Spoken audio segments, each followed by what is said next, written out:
घंटी बजाओ में आज हम आपको डरे सहमे आतंक के अब्बा की सबसे ताजा तस्वीर दिखाने जा रहे हैं। आतंक के अब्बा समझ गए आप? मोस्ट वांटेड आतंकवादी हाफिज सईद, जो इस तस्वीर में कांप रहा है। उसका चेहरा उसके दिल का हाल बता रहा है। जो एक्सक्लूसिव तस्वीरें हम आपको दिखाने जा रहे हैं वो लाहौर की हैं, जहां पर हाफिज सईद ने army chief general Bipin Rawat पर हमला बोला। जनरल की किस बात ने आतंक की फैक्ट्री चलाने वाले हाफिज को परेशान कर दिया है, यह समझने के लिए अब ध्यान लगा के हमारी रिपोर्ट देखिए।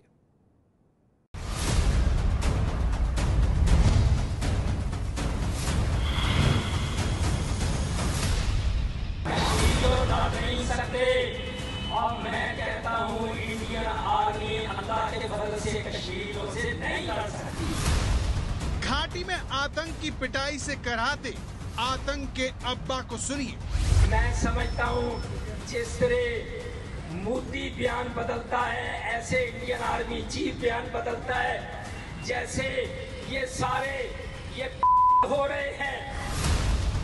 जनरल की दहाड़ से मानसिक संतुलन खो चुके हाफिज को देखिए। इंडियन आर्मी चीफ भी बिल्कुल हो रहा है। ये बदल बदल के अपने बयान दे रहे हैं। इन बयानों से इंडियन आर्मी का मुराल गिरेगा। ऑपरेशन ऑल आउट की कामयाबी से परेशान लश्कर चीफ को सुनिए। इन चीजों से इंडिया के अंदर इंतशार इंशाल्लाह फैलेगा। मुजाहिदीन के अंदर यकसुई पैदा होगी। मौत सामने देख अपने ही देश को कोसते मोस्ट वांटेड को देखिए। मैं पाकिस्तान के मौजूदा वजीर आजम को भी और साबिक वजीर आजम को भी खुले लफ्जों में ये कहना चाहता हूँ, अगर तुम इस मुसीबत से जिसमें तुम आज मुब्तला हो, अगर निजात चाहते हो तो फिर मेरी बात सुन लो। मोदी की दोस्ती छोड़ दो, अमेरिका की नौकरी छोड़ दो।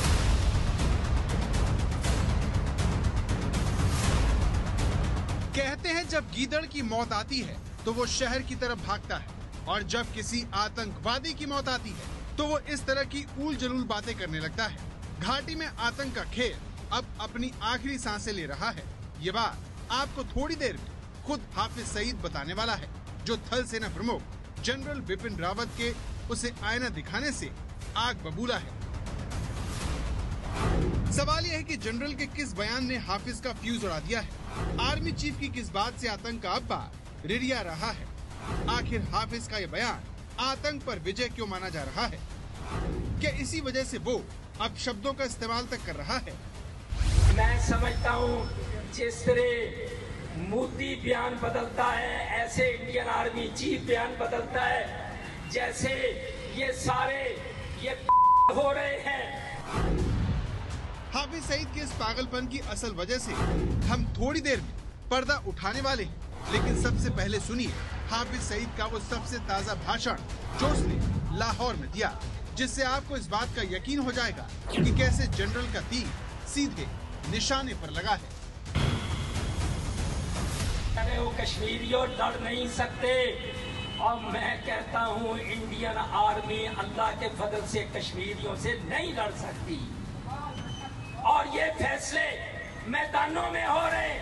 बताओ तुमने पिछले हफ्ते ये बयान किस बुनियाद पर दिया था कि इंडिया की बंदूक कश्मीर में नाकाम हो चुकी है?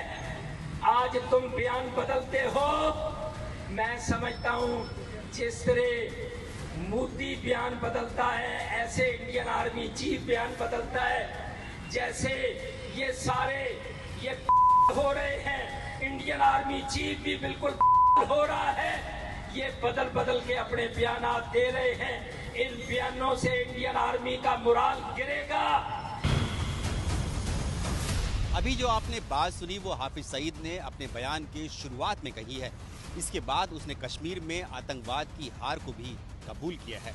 वो हम आपको आगे सुनाएंगे, लेकिन उससे पहले सुन लीजिए आखिरकार जनरल के किस बयान से हाफिज सईद की गिगी बन गई है। हाफिज सईद के इस बयान में कुछ बातों को हमने बीफ कर दिया है, जिसमें आपत्तिजनक बातें कही गई हैं, लेकिन जिस वजह से हाफिज ने ऐसा किया अब वो बात भी जानी। दरअसल आर्मी चीफ ने पत्थरबाजों को कड़ा संकेत देते हुए एक बयान दिया। जो लोग कह रहे हैं आजादी के लिए बंदूक उठा लो, वो उन्हें गुमराह कर रहे हैं। मैं कश्मीर के नौजवानों से कहना चाहता हूँ कि आजादी कभी नहीं मिल सकती क्योंकि ये हो ही नहीं सकता। तो बंदूक क्यों उठा रहे हो? जिन लोगों को आजादी चाहिए हम उनसे लड़ेंगे, तुम सेना से कभी नहीं जीत सकते। आर्मी चीफ के इसी बयान से हाफिज सईद तिलमिला गया और उसने आनन फानन में लाहौर में एक रैली में जवाब देने की कोशिश की। लेकिन हाफिज सईद ने जनरल बिपिन रावत पर अपना बयान पलटने का भी आरोप लगाया। एक बार फिर सुनिए हाफिज ने क्या कहा। बताओ तुमने पिछले हफ्ते ये बयान किस बुनियाद पर दिया था कि इंडिया की बंदूक कश्मीर में नाकाम हो चुकी है? आज तुम बयान बदलते हो। मैं समझता हूँ जिस तरह मोदी बयान बदलता है ऐसे इंडियन आर्मी चीफ बयान बदलता है। जैसे ये सारे ये हो रहे हैं, इंडियन आर्मी चीफ भी बिल्कुल हो रहा है। ये बदल बदल के अपने बयानात दे रहे हैं। इन बयानों से इंडियन आर्मी का मोराल गिरेगा। हाफिज सईद की इसी बात से लगता है कि जनरल बिपिन रावत ने अपने ताज़ा बयान से उलट कोई बात कही थी। इस बारे में जब हमने रिसर्च की तो हमें 17 अप्रैल को आर्मी चीफ का ये बयान मिला, जिसमें उन्होंने कहा जो घाटी के नौजवान गलत रास्ते पर चल पड़े हैं उन्हें जल्द ही इस बात का एहसास होगा कि बंदूक से उनकी समस्या हल नहीं होगी। बंदूक से न तो सेना और न ही आतंकवादी अपने मकसद को पूरा कर पाएंगे। हाफिज सईद इसी बयान का हवाला देकर जनरल पर बयान बदलने का आरोप लगा रहा है, लेकिन जनरल बिपिन रावत के इस बयान से कहीं भी ऐसा नहीं लगता कि वो आतंकवाद के खिलाफ अपना सुर नरम कर रहे हैं, बल्कि वो घाटी के नौजवानों को अपने इस बयान के जरिए समझाने की कोशिश कर रहे थे ताकि वो समय रहते वापस लौट आए। लेकिन यहाँ गौर करने वाली बात यह है कि हाफिज यहाँ अपने हिसाब से बातों का मतलब निकाल रहा है। सवाल ये है कि वो ऐसा क्यों कर रहा है। ये जानने के लिए हमने एक्सपर्ट से बात की।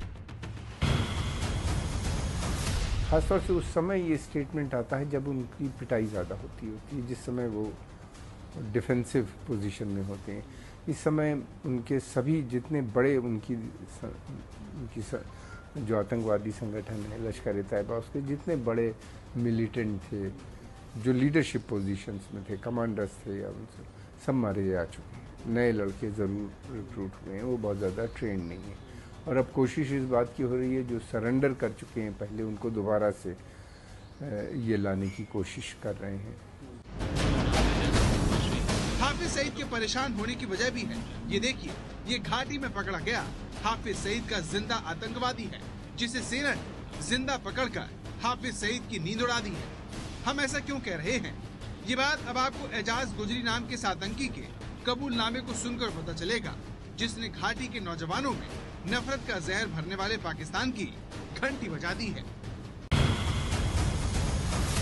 और जिस दिन मैं अरेस्ट हुआ तो इससे पहले पाकिस्तान में जो बैठे हमारे आका कहते थे कि इंडिया की फौज ऐसी है वैसी है। ऐसा कुछ भी नहीं है।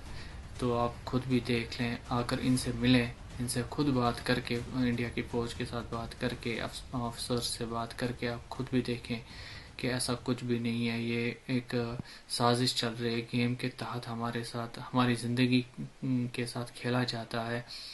तो बस तिमन मोतबाना गुजारिश करान खुदा रहा तो मीन पन्न मालिस माजन खतर वापस, तो मीन पन्न घरन वापस।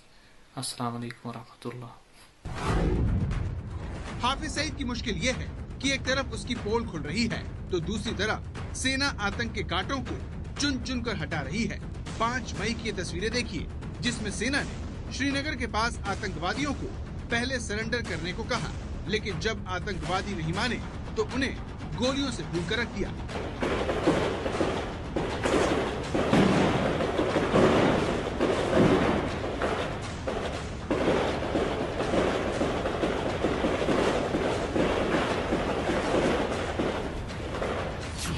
सेना की ये दोहरी रणनीति कामयाब होती दिख रही है, क्योंकि हाफिज सईद ने खुद कबूल किया है कि जम्मू कश्मीर में आतंक के दिन अब गिनती के। दरअसल जनरल पर हमला करते करते हाफिज सच बोल बैठा। इन बयानों से इंडियन आर्मी का मोराल गिरेगा। इन चीजों से इंडिया के अंदर इंतशार इंशाल्लाह फैलेगा, मुजाहिदीन के अंदर यकसुई पैदा होगी, यकजहती पैदा होगी और वो वक्त आ गया है कि कश्मीरियों ने अपनी आजादी का आखिरी मरहला अल्लाह के फजल से शुरू कर दिया है। तो हाफिज सईद के मुताबिक साल 2018 आतंकवाद की लड़ाई के लिए निर्णायक साबित होने जा रहा है। साल 2016 में घाटी में 150 आतंकवादी मारे गए, जो 2017 में बढ़कर 213 हो गए। वहीं अगर बात इस साल की करें तो 6 मई तक ये संख्या 70 हो गई है। 5 आतंकवादी तो 6 मई को ही मारे गए। ये उसी एनकाउंटर की तस्वीरें हैं जिसमें सद्दाम पोद्दार नाम के आतंकवादी को सेना ने मार गिराया। फायरिंग बंद कर दो, खुदा के वास्ते कुछ नहीं मिलना इससे, आप बाहर आ जाओ। मैं एसएसपी शोपियन बोल रहा हूँ, एसएसपी शोपियन। आतंकवाद को लगती इसी चोट से हाफिज सईद बौखला गया है। घाटी में आतंक के पैर कितनी तेजी से उखड़ रहे हैं, ये बात हाफिज सईद बार बार कबूल कर रहा है। अब सवाल ये उठता है कि इस साल हाफिज सईद क्या करने वाला है। आखिर बार बार 2018 का जिक्र करके वो क्या संकेत देना चाहता है, ये सवाल हमने एक्सपर्ट से किया। गोली से आप उनको फिजिकली डिस्ट्रॉय कर रहे हो और बोली से आप उनको साइकोलॉजिकली और मेंटली एंड इमोशनली डिस्ट्रॉय कर रहे हो। इसलिए गोली और बोली का तालमेल बड़ा लाजमी है। Combination of psychological warfare and elimination बहुत ही नेसेसरी है। हाफिज सईद एक तरफ अपने कमजोर होने का संकेत दे रहा है, तो वहीं घाटी की मुख्यमंत्री अपने सियासी फायदे के लिए आतंकवादियों पर सेना के शिकंजे को कमजोर करना चाहती हैं। महबूबा मुफ्ती आतंकवादियों के खिलाफ सीज फायर की मांग कर रही हैं, जिसके तहत उनके खिलाफ चलाए जा रहे सेना के अभियान को रोक दिया जाए। महबूबा की कोशिश ऐसा रमजान और अमरनाथ यात्रा के दौरान करने की है, लेकिन महबूबा का इरादा कितना खतरनाक है, ये बात आपको हाफिज सईद और जम्मू कश्मीर के मुख्यमंत्री की बातों को एक साथ सुनकर पता चलेगा। वो वक्त आ गया है कि कश्मीरियों ने अपनी आजादी का आखिरी मरहला अल्लाह के फजल से शुरू कर दिया है। ईद के मौके पे कंसिडर किया जाए कि अगर हम जो है गवर्नमेंट ऑफ इंडिया की तरफ से, जिस तरह वाजपेयी जी ने 2000 में यहाँ यूनिलेटरल सीज फायर किया था, इस तरह से यहाँ गवर्नमेंट ऑफ इंडिया को इन लाइन्स पे सोचना चाहिए, ताकि जो आम लोग हैं उनको थोड़ा सा रिलीफ मिले। क्योंकि इस वक्त जो एनकाउंटर्स हो रहे हैं, क्रैकडाउन्स हो रहे हैं, सर्च ऑपरेशंस हो रहे हैं, उसमें आम लोगों को बहुत ज्यादा तकलीफ हो रही है।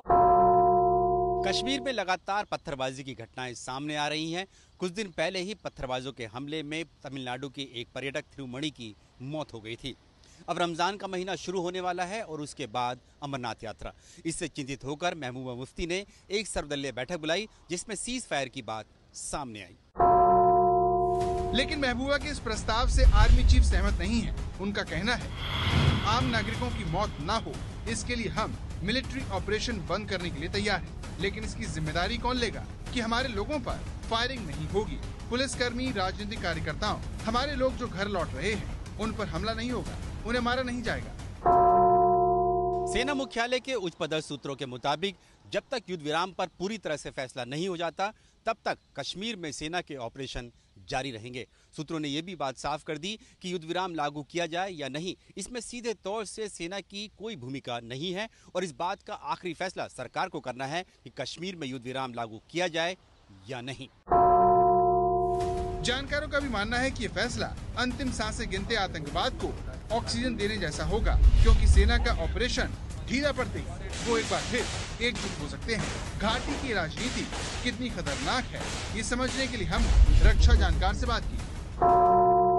जो यूनिलेटरल सीज फायर की बातचीत कर रहे हैं वो पॉसिबल नहीं है, क्योंकि आतंकवादी जो हैं वो जान और माल का नुकसान लोकल्स को पहुंचाएंगे, वो सिक्योरिटी कैंप्स के ऊपर हमला करेंगे, सिक्योरिटी फोर्सेस के ऊपर हमला करेंगे, अमरनाथ यात्रियों के ऊपर हमला करेंगे और हमारी अब बाजुओं में पीछे बांध दो और चुप करके हम देखते रहे, ये पॉसिबल नहीं है। उन्होंने कहा कि पहले तो इसके लिए सीज फायर जो होता है इट इज़ बिटवीन नेशंस या between armies, it is not आतंकवादियों के बीच में और सिक्योरिटी फोर्सेस। सिक्योरिटी फोर्सेस कहते हैं हम इसके ऊपर ध्यान देंगे।